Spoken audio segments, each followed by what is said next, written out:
And welcome to Talk Sport here on Global Television. I am Samuel Odi. Many thanks for joining on today's edition of the program. You see, the energy is different. I'm very, very excited because Arsenal drew yesterday. I actually wanted them to lose, but somehow, Brentford didn't get to score another goal. But all the same, the margin on the EPL table has been shut down. It's closed now 4 points. They are topping with 4 points. But it's all good. Manchester City has a couple of work to do this weekend, though. We're expecting to see a lot of Champions League action next week. So we're still hoping to see that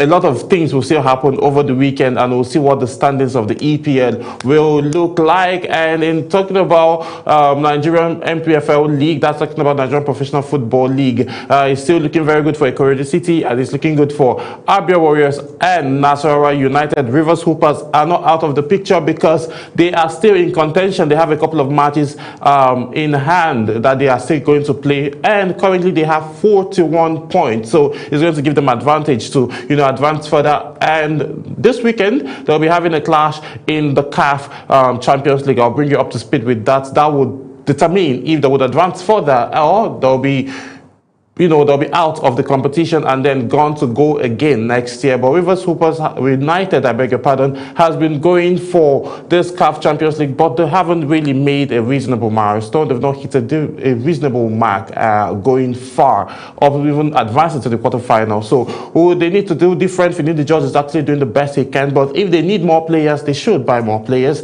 because Rivers United have the capacity, the money to make all of those purchases. Okay, we'll be having conversations around Athletic. Also we'll be talking boxing, we'll be talking basketball, and again I'm still very much excited because Ademola Lookman scored yesterday as Atletico Madrid defeated Barcelona 4-0, which is very, very interesting. In an interesting matchup, Ademola Lookman was one of those that contributed to making sure that happened, scoring his first goal at home and played in 3 matches, scoring in 2 of those matches. It's just the last matchup that they had that he did not score nor contribute in form of assist. But this time around, he scored and also he contributed so much. So we'll be starting from the home front as always. As God bless, headlines: 16 Nigerians at Tyson clash. Tima, God bless, will spearhead a strong Nigerian contingent as the 16 of the country's top athletes prepare to clash at the Tyson Invitational later today in Anaskas. The fastest African woman in 2025 will open her 2026 campaign in the women's 60 meters, returning to the meet where she set a personal best of 7.08 seconds last year. God bless will face a formidable field, including world indoor champion Julian Alfred, the 2024 NCAA indoor champion Barina Latston, Josian Scares, and Dylan Nita, among other elite sprinters last season. She opened with 7.22 seconds at the LSU home meet before lowering it to 7.08 seconds at Tyson, rising expectation for her indoor season opener. The event will also see a strong Nigerian presence with 16 athletes set to compete across sprinting and jumping events. On the men's side, Joshua Caleb would run in the 60 and 200 meters LSU Olaoluwa Olatunde will also be in the 60 meters LOW. Favor Madonna would be in the 60 and 200 meters Louisiana Tech. Udodi Uwazuike will be in the 200 meters Adidas, and Damilare Olukosi will be in the triple jump TCU. All of these athletes will be in action, and God bless, would be the captain that will be chairing this team and be leading them to podium finishes. And that's what we always see when Nigerians participate in all of these international events. So moving on now, Ogazi Samuel wins ex-sec runner of the week. Nigerian Samuel Ogazi has been named the Sultan Southeastern Conference Men's Runner of the Week, marking the juniors' first Conference Weekly Award of the season. The league office announced this in a report. Ogazi becomes the third University of Alabama student athletes to earn weekly conference recognition in as many weeks. Ogazi won the men's 400 meters title in his events season debut at last weekend's New Mexico Carthagena Classic, clocking a personal best 44.85 seconds, and we also saw him breaking it to 44.96 to break the facility record. The 19-year-old performance ranks second in this year's World Indoor List, 13th on the all-time indoor list, and second in Alabama program history. He marked his also stands as the second fastest 400 meters recorded in the Southeastern Conference this season. The New Mexican run also saw Ogazi become the fastest African this season over 400 meters and second African man to be ranked 45 seconds indoor after following Nigerian Ezekiel Nathaniel. The University of Alabama junior, who also was a Paris 2024 Olympic finalist, also set a new facility record at the Al-Khwairi Convention Center with historic clocking around 44 meters as well. So 44.08 seconds to clock on that event. So we have seen Nigerians in, like I always say, the future of Nigerian athletics and track and field is in good hands, because looking at it away from the country, going to school abroad, still dominating those that own the city.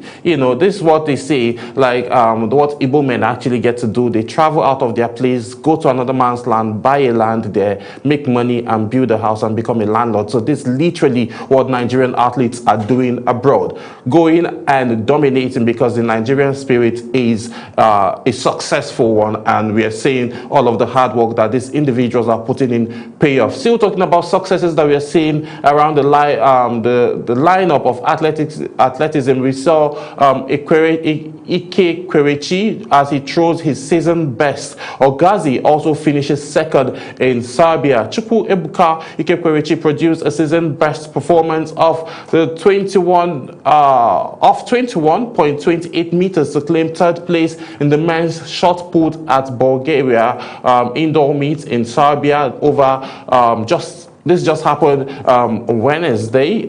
His series also include throws of 20.93 meters and 21.12 meters, both personal best, as he continues to ascertain his dominance in global throwing events. The victory went to American Roger Sten, who recorded world leading 22.07 meters, while fellow American Jordan Gist took second with 21.51 meters. Ikwerechi, 32, remains Africa's most accomplished thrower, having made history in July 2025 at the Paffortian Classic, when he became the first African to surpass the 22 meters barrier with a 22.10 meters throw. He holds 7 of the top 10 African all-time marks in men's shot put and continues to raise the benchmark for continent throwers. Nigeria also enjoyed a strong showing in the track event, as at the same meet, with Chidi Ogazi finishing second in the men's 400 meters short track, recording 47.11 seconds. This marks his third outing of the season, following runner-up finishes in Stockholm and Luxembourg, where he clocked 46.93 seconds and 46.62 seconds respectively. And then they have this has accomplished them and made them finish up very, very well and advance to the podium table. So moving on now quickly, let's talk fencing, as Bruno, young Nigerian fencer, the grandson of the DG of the boss of NAFDAC, Bruno leads Nigerian fencers to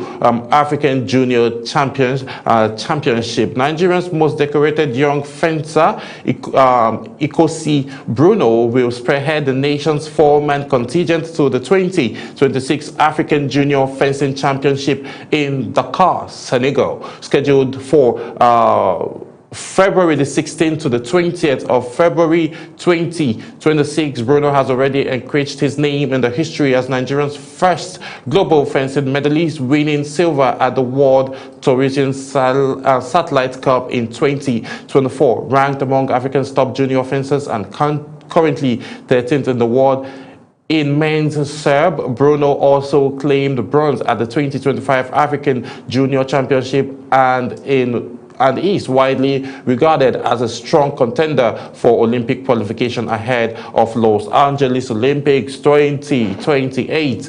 Joining him in Dakar are Marta Idogesit, men's EP, Sarah Idogesit, women's EP, and Adebonri Thomas, women's EP as well. So, like they said, blessed is he among women. So he is blessed among women, and we will be seeing him advance further to represent and lead this pack to victory, hoping to see them have a medal finish as well. So we'll see how all of this pans out for the world of fencing. So moving now away from that, we get to see with the current Davis Cup ongoing, Nigeria to renew Morocco rivalry in Davis Cup. Team Nigeria has been handed a fierce World Group 2 draw in the 2026 Davis Cup, where they will face Morocco for a place in the World Group 1 for later on in September this year. The draw for the world's premier international men's team tennis competition renewed the recent rivalry between Nigeria and Morocco, which was reignited at the just concluded 2025 African Cup of All Nations hosted by the North Africans. After an intense 120 minutes of football marred by controversial refereeing decisions, Nigeria lost the semi-finals on penalty 4-2. Like in the AFCON clash and the Davis Cup Group 2 tie will also be played in Morocco. Morocco dropped to World Group 2 after losing their World Group 1 playoff against Colombia at the USM Tennis Club Stadium in Casablanca. That feature was also marred by proactive scenes both on the court and in the sands. So advanced to the World Group 2, Nigeria defeated higher-ranked Uzbek 3-1 at the Lagos Lawn Tennis Club, a result that has sparked renewed ambition among administrators and players, as well as improved Nigeria's position in the Davis Cup ranking. Nigeria moved up 8 place to 66, while Uzbek dropped to 19th spot to 68. Nigeria's World Group 2 opponents, Morocco, also slipped 2 place to the 48th position. And now this controversy and then this rivalry continues outside the football pitch. We will see how all of this will pan out as this matchup will be gearing up and set up for this weekend. And also we'll see other further activities still within Nigeria and between Nigeria rather and Morocco, which will be happening in September. So there are 2 different meets that will be happening. One will be this weekend, and later on we'll be seeing another in September, God willing. So moving on now away from that, let's talk CAF Champions League quickly, as Libya officials for RS Berkane and Rivers United. The Confederation of African Football, CAF, has appointed a Libyan official for the Champions League tie between Rivers Hoopers and Morocco's RS Berkane. Reports reaching out says that FIFA badged referees Al-Ashami will be the center referee. Al-Shami will be assisted by his compatriot Mohamed Mangi, assistant referee 1, and Basim Steve Al-Nassar as assistant referee number 2. According to Libyan, and Mubarak Mohammed will serve as the 4th official. Rivers United have already been eliminated from the CAF Champions League. Finidi George sides were trashed 4-1 by holders Pyramid FC in their last game. So this one is just like a consolidation match that will just play and then move on and then get themselves ready, because they are currently sitting at the bottom of their group with no points. So this is just play and head back home. So moving on now, still talking CAF to decide on WAFCON 2026-2027. All of this is just some controversies going on within CAF, and then who would get a couple of hosting rights. Confederation of African Football CAF will make major decisions on the 2027 African Cup of All Nations and Women's 2026 Women's African Cup of All Nations later today. That will be happening today. CAF's executive committee will meet in Dakar, Salam, Tanzania today to take decision as regards to both competition. The WAFCON 2026 final is due to be played in Morocco next month. However, a contingent international calendar and doubt over the readiness of co-host Kenya, Tanzania, and Uganda to stage a befitting 2027 AFCON may force the competition to be further postponed until 2028. A decision is also expected to be made on host of Women's AFCON. There are reports that Morocco will pull out as host of the competition, with South Africa ready to step in. Now, talking about infrastructure, talking about readiness, talking about hospitality, talking about security, not talking about fans now. I think Morocco has everything that is required for them to host, talking about infrastructure and what we saw. Based on everything that we saw in just in December and January, where we saw the 2025 AFCON being played, we saw all of the pitch, no player, no official, no coach, nobody, no journalist, no reports came from Morocco saying that their facility was poor. So a very good facility would help these players play very well. So I think so far, though there are other African countries, Egypt actually have a lot of good facilities, but they have not stepped in to say, yes, we want to bid for this. Probably some economic concerns are the reason why they don't want to go ahead and bid for that, or they have some things they are working on the ground. But so far, when it comes to infrastructure, when it comes to stadium lights, and Morocco has it all. Morocco has everything that is required to host any form of international event or continental event. So far we'll see what South Africa would offer, what Kenya and Tanzania will offer, and then at the end of the day, CAF would take the decision, because officials of CAF would go and inspect all of the stadiums, and then finally will take a final decision. But hosting of any continental event actually helps to boost the country's economy. So I see why most countries are actually pushing to see if they can get the hosting right. And I'm hoping that very soon too, we'll be having conversations where Nigeria will be dragging with the likes of South Africa, Morocco, Kenya, and Tanzania to host African Cup of All Nations. We just hope that we see at least this huge budget of over 200 billion that has been given to the National Sports Commission. We should see a lot of infrastructural development and renovations, and also, maintenance of what we already have, and also constructions of new ones. You all agree with me that it's long overdue for Nigerians to start constructing. We saw the Olympic-style stadium, rather swimming pool that is being constructed here at the Moshood Abiola International Stadium is still ongoing, and we've seen officials that have come and said, yes, this is world standard. So we're expecting to see the same thing coming up, and FIFA actually awarded those contracts, and then Nigerians have been, the National Sports Commission and the contractors have been working tirelessly to see to the achievement of that, and the officials who came and inspected are like, okay, yes, this is what the world standard is looking like. So we are hoping to see that more of these things will be happening, so Nigeria can also be in the conversation of bidding for all of this, because at the long run, the market, the woman selling water, the man selling,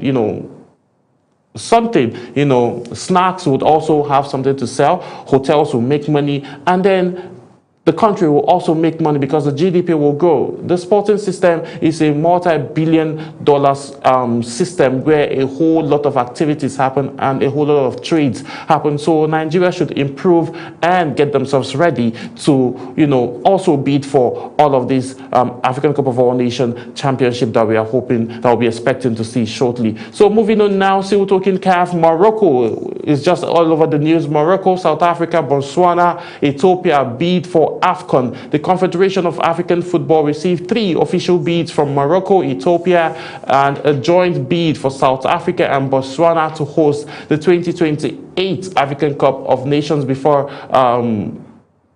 the deadline for submission of the expressions of interest. AFCON 2028 will usher in CAF's new era of staging the tournament every 4 years. The change was announced by CAF President Patrice Motsepe during the just concluded edition in Morocco. According to Motsepe, the decision is part of a significant restructuring of the continental calendar to better align with an increasingly contingent global schedule. The reform will also see the introduction of an annual African Nations League competition similar to UEFA Nations League starting from 2029. Morocco hosted the tournament for the second time between December 2025 and January 2026, with the North Africans earning praises for setting a new infrastructural benchmark for the competition. This was what I just said. There is nobody, as it stands now, no CAF, no country in Africa can match Morocco in terms of infrastructure. No country currently as it stands, unless some other countries are doing things on the ground and they're not letting us know. But currently, with what we've seen in Morocco, they should just be hosting it until every other African country steps up with their infrastructure. It's just that simple. So we'll see how all of this pans out, but I strongly believe that Morocco will host it because they can, carry everything on their shoulder. But a joint bid by South Africa and Botswana, that means some games will be played in South Africa, and then there'll be a whole lot of traveling, which would also weigh these players down because jet lag, they'll need time to prepare, and it might also drag than usual, to see how this event would be. But so far, Morocco would be able to, host everything based on infrastructure. But we just don't like what the fans did during the African Cup of All Nations that just concluded, taking away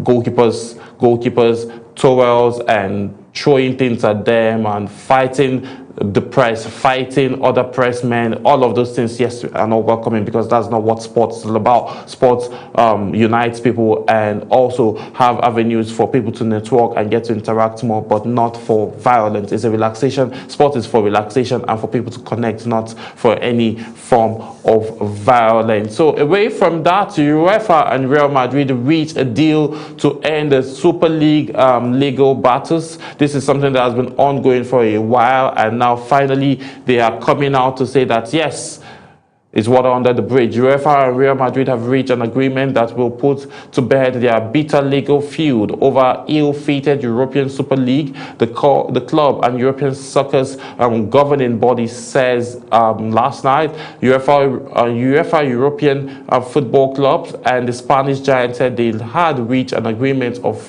principles where sporting merit would be respected after months of talks aimed at promoting the well-being of European club football. In October, Real sought compensation from UEFA after the club said that the Regional Court of Madrid had dismissed appeal filed by UEFA, the Spanish Football Federation, and La Liga regarding the Super League. So looking at this now, like I said earlier, it's water under the bridge.